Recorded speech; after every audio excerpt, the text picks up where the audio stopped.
All right, we're back now with Great Day Books, and it seems hard to believe, but it's that time of year when we start seeing those Best of 2024 lists. We're getting to the end of the year. And that includes the Best American Series. Each book in the annual series showcases the best short fiction and nonfiction. Lori Fazio, co-COO for RJ Julia Booksellers, is here to tell us all about it. First of all, I want to thank you so much for my gift. I got the book, Al Roker's Recipes to Live By. He was here with his daughter on October 15th. Yes. Unfortunately, I was supposed to MC the event, and I couldn't because I had an award ceremony to attend. I know, which was great. And yeah, it was great. Thank you. You know, we but were I got like, a book, and he signed it and everything. It says 100 joy-inducing recipes from the Roker family. He says, cook up a storm. Get it? Yeah. Love it. Signed that specific to you. Yeah, yeah. Thank you so much. And they really were wonderful. And it was joyful to have them. So, good. I'm so glad. You know, very next nice. Time. Next Thank time. you. Yep. Okay, so we're all strapped for time, and I always admire you, like how much you read, and I feel like I'm reading like 3 pages a day.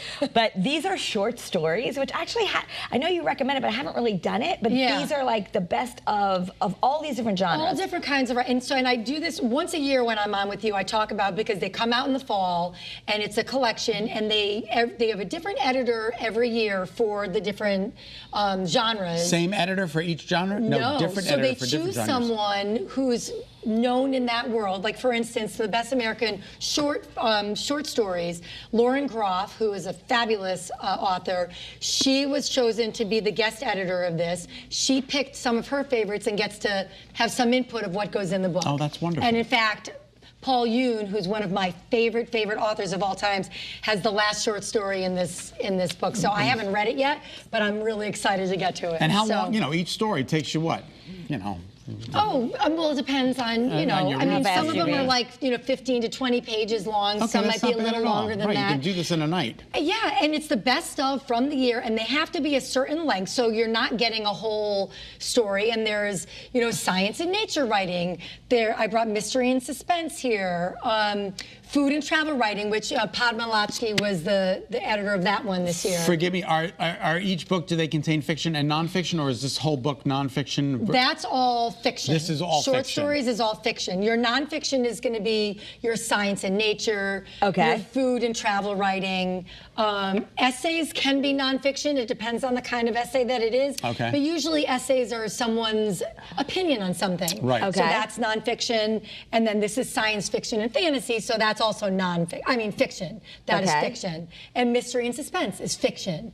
So you get a little bit of it. You find your genre that you like, or, as I always say to someone, maybe there's a genre that you want to try, but you don't want to get the whole book, and you don't want to, this is a great way to kind of get started in it. Now, and it's curated, because these are like the best of the best authors who know everything, and then they're telling you, these are the ones I would read. Exactly. Now, exactly. Short stories, again, another stupid question here, but are they excerpts from the larger book? Nope. No, these are short stories by these authors. It lives by itself. That's amazing. Yeah, and short stories, a lot of people don't like short stories. They want to get in, they want to read a whole book, and they tend to be a little nervous to dive into a short story.